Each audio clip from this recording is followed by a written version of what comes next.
And hello fellow tankers, Space Bandit here with another episode of World of Tanks. And as promised, we are back in Object.257. This is a continuation of IS-7 grind on Zippy Mammal's account. And today I'm going to bring you a couple of games, a couple of decent games. Actually, they're both pretty awesome. The first one is a loss, unfortunately, but we were so close to pulling this game off, and I made a number of mistakes in this game, which I want to point out. But to start, on this map, Murovanka, field is extremely important. So as you can see here, I was waiting to see what my team does. If my team would have sent at least, 2 or 3 tanks over to the field, I would probably go there, because I saw most of our tanks going this way, but because nobody, absolutely no one, is heading in that direction, then I decided not to go there all by myself. If you go and try to be a hero, you're gonna die, so last thing you want to do is throw your tank away and die. So I know it's a lemming train, and you're not supposed to lemming train, but there are certain situations in which you have to consider doing that, and this was one of those situations. So the only thing we can do here is try to push this side of the map as quickly as we can. But it's not always as easy as it seems. It's easier said than done, right? I mean, the opposing team takes some nice defensive positions here on this side of the map, so it will be difficult to push through. And at the same time, you have these guys sitting at F7, F8 that will provide crossfire. And if you watched my videos on this map in the past, you will know that for the most part, if you have control of the field, you will not lose this game. So I was setting myself already for a loss in this game, although because I'm a top tier, I basically said I'm not giving up without a fight. I'm gonna put the best effort here. Let's try to clean this side of the map and see what we can do with the guys in the field. As you can see, I'm playing a little bit in a kind of a dangerous position, but out of all the tanks in the game, I think Object.257 is one of those tanks that can actually take the beating and can bounce a lot of shots. I mean, has really troll armor. I mean, you've seen my previous video on this tank where I blocked over 10k damage. So this tank can take a beating. The only problem with this tank is the gun accuracy. It's really, really poor. I mean, you have to get up close and personal with your opposition in order to be able to hit your shots. Now, you're gonna see me here in this game miss multitude of shots, and that's because of the troll nature of the gun in some cases, and in some cases poor aim on my side. Anyway, so far so good. It looks like we're winning this game, but as you can see already on the map, we're getting flanked. So I need to pay attention to pretty much all around myself to see what's going on. If I have shots on this side, I'm gonna try to help and clean up this side as much as possible as well. So I see shots over here. I see this shot on VK100. We're gonna put a shell into him. But all I can do is just pick shot here and pick shot there, and once they all disappear, I need to kind of focus on pushing this side of the map. So before we push here, the most important thing is to clear the trailers, right? Clear the guys that are shooting from the backfield. So what we're talking about here is both this Conqueror as well as the Standard B. Because if you push over the ridge while these guys are still in play, you're gonna get chewed apart. So last thing you want to do is get chewed apart. So you gotta clear the back lines, and that's what I'm trying to do here. So we take out the Conqueror. We're gonna focus on the Standard B now. He pokes out, narrow shot. We hit the shot somehow. I mean, this gun is pretty poor when it comes to shooting long range, or mid range. But in this case, we were able to hit that shot. So now we can push over. We know there's nobody else in the backfield. So now we can actually commit and start pushing this Atomic. Now he's a tier lower. We should be able to take him out of the game easily. We're gonna face hug him here. And in a second we're gonna go to third person view because it is easier to aim in this view once you're up close and personal. He misses his shot, he gets tracked here, and we're gonna scoot behind this Maushin here, or wreck of the Maushin, so that if he auto aims, and he does, he hits the wreck and we take him out of the game. Now the game is really close. While we won here, this area, we actually lost all the tanks at 2 lane. The only guy left over there is the M103, who decided to engage the Atomic while I was engaging him instead of taking care of the Object. And now Object went right after him and took him out of the game. So we're gonna line up a shot at this Object, put a hit into him. He's not paying attention to me. I was trying to get around behind his back and turn him, but he gets taken out by my teammates. So now it's kind of a sketchy situation. That tank at C3, oh wow, I was gonna say he's gonna die. He already died, so he's gone. Now, probably what I could have done is stay in this position here, where I was, and try to provide crossfire, but I decided to drop here because it will give me a better hold down position. So that's what I was thinking here. And take a look at this shot at the Conway. I really needed this shot to go in, to take this guy out, and you'll see what happens later. Unfortunately, I cannot reload before he goes behind this building. And I know at some point the VK is gonna show up. And now I know that there is also a medium tank on our behind. So that is not a very good situation at all. So I bounce a shot from VK, try to line up a shot on the Conway, but unfortunately my aim sucks and I wasn't able to pick him off. So they're not pushing me right now, so I thought, okay, let's turn around, take care of this Centurion, but my shell hits whatever it was in front of him, and heat shells won't go through anything. If you guys don't know, heat shells will self-destruct on different objects like cars, fencing, so you will not be able to put these shots through, while APCR shells would go through. Now take a look at this. I tried to track this Centurion. I don't know what the hell happened here. It didn't track him. It showed the tracked icon, but didn't track him. So here I kind of make a mistake. I auto aim, and my controller gets screwed up. It pulled me forward, and I missed that shot here. And that's another mistake. If I take him out of the game here, I would have been able to engage the other guys earlier. But now we're gonna make sure we aim, and we took him out. Now the VK is coming from my behind, so I'm moving forward.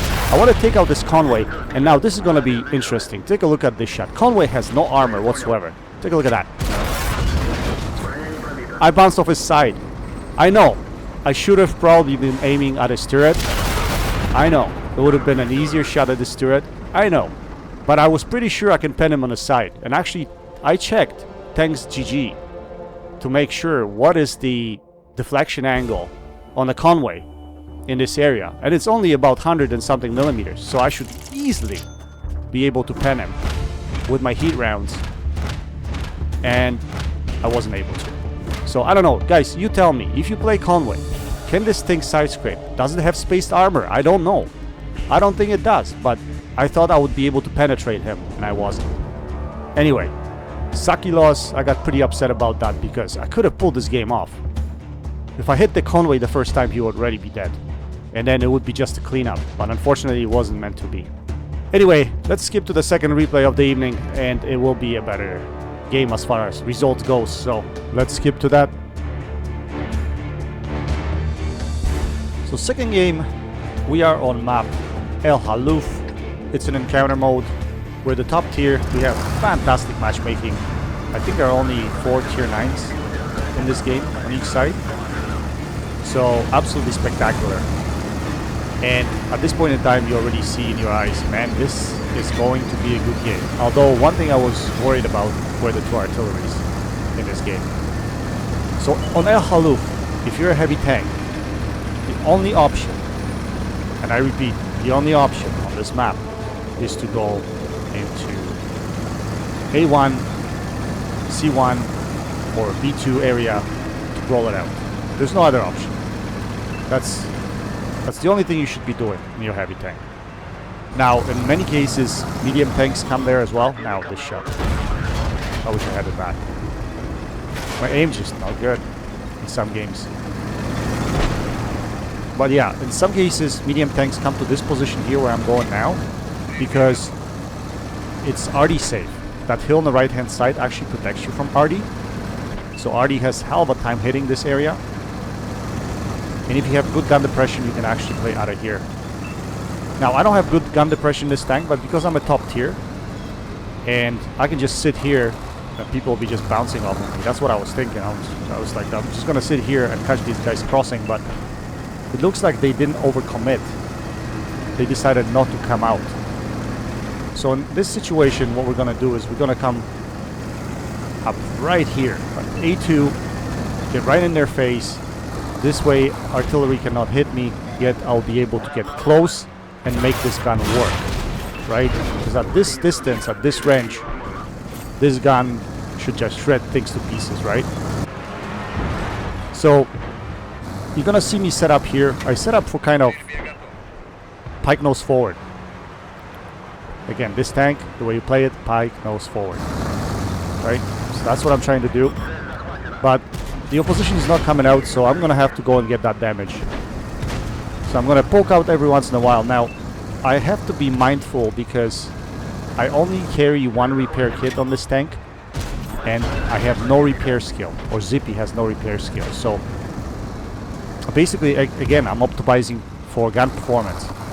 So I have to be really careful because if I do get tracked, I might get in trouble. And in this game, like this, I'm gonna get tracked quite a bit. So T-29 takes advantage, hits my bottom plate. I repair now, we're gonna put a shell into him, but he tracks me again. Smart move. Only if his teammates would be smarter and actually poke out and start hitting my bottom plate. But for whatever reason, they were engaging everybody else but me. So we're gonna poke out again. We're gonna line up a shot at this Patriot, but at this angle, we don't penetrate his bottom plate. Should have probably went for his drive wheel there. Regardless, we're gonna move forward. We're gonna take out this IS. This 50 TP is side scraping there pretty well. So we're gonna have to kind of be cautious about that. But we already took out all of the tanks that were with him. So what I'm gonna do is wait until he fires. Then we're gonna put a shell into his bottom plate. We're gonna back out again. And once this VK-100 engages him, or after he engages him, I'm just gonna go around him at this point in time. And I'm gonna force him to make a decision. He's either gonna have to turn to face me, and if he does, then he's gonna expose his sight to my teammates. So I track him, and he decided to go after me, so my teammates have easy shots into his behind, and he bounces the shell off of my ass. He was definitely auto-aiming there. So we're gonna line up a shot at this Bachet Arty. We take him out of the game. And this side got pretty much decimated. And the reason why this side got decimated, because the opposing team didn't send their top tier platoon into this area. And that's how the games are lost. Because they decided to go to the opposing side of the field and fight out there. Guys, if you're top tiers and you're in two tanks such as the Chinese Heavy, I think it's a Wheezy 111, and T-54, they both have armor, you should always be fighting frontline. That's the only way to play. Now, I know that there is this medium tank at the 8, but I decided that, you know what, let my friendlies take care of him. There are enough of them there to take care of him. And what I wanted to do is scoot over to the other side of the field. First, to get some more damage, and second is to help my guys over here. But it seems like one of our tanks gets taken out. At this point, I was thinking this Iron Rain is probably not going to be able to hold them. So I was thinking, should I directly go through and engage them? Or should I try to scoot towards their back and engage them from there? So I was a little bit undecisive here. I should have probably came straight up and helped my friendly here, but I didn't do that. Now, one thing I'm worried about is the fact that I don't have a repair kit. And I don't have a repair skill. So if T-54 tracks me, and there's two of them, 1v2 is going to be a difficult proposition. But I saw that they separated, so I decided to push the T-54. I fired a shell on the move. It was actually aiming at his top plate. I thought I was able to hit him, but, you know, the gun. The shell goes up, and I don't penetrate him. Here we managed to penetrate him. Now he tracks me, and he's gonna try to go around me. At the same time, I see his platoon mate trying to engage me, so we're gonna put a shell into him instead. And once I repair, I can turn around and deal with this T-54. So we're gonna try to face him frontally, put our armor towards his front. He tracks me again, but then he gets taken out by my friendly. So now I was worried that he's gonna put a shell into me, but then instead he decides to shoot at my light tank. So we're gonna line up a shot here. We're gonna put a shell into his bottom plate. We're gonna back out a little, make sure that he doesn't track me this time. And after my reload is complete, we're gonna move forward and take him out of the game. So yeah, some decent clubbing at top tier. This tank can do it, but you gotta be very close to the action. You gotta be right front line, brawling it out with everyone else. And that's the only way to play this tank and get some solid games in it. Anyway, let's take a look at the end plates now. We managed to finish with 5.3k damage. We had 3 kills. We had 13 penetrating hits. We had 1840 blocked damage. We made 72,000 credits. Mastery class 1. Again, not ace tanker. I wasn't able to get ace tanker in this tank yet. I don't know. Probably need about 6 to 7k combined damage to get an ace tanker in this tank. Anyway, a very good result. Anyway guys, I hope you enjoyed this video. Go check out CloneGuy72 and Got a Dinghy. That's it for today. Until next time, happy tanking, Space Bandit, checking out.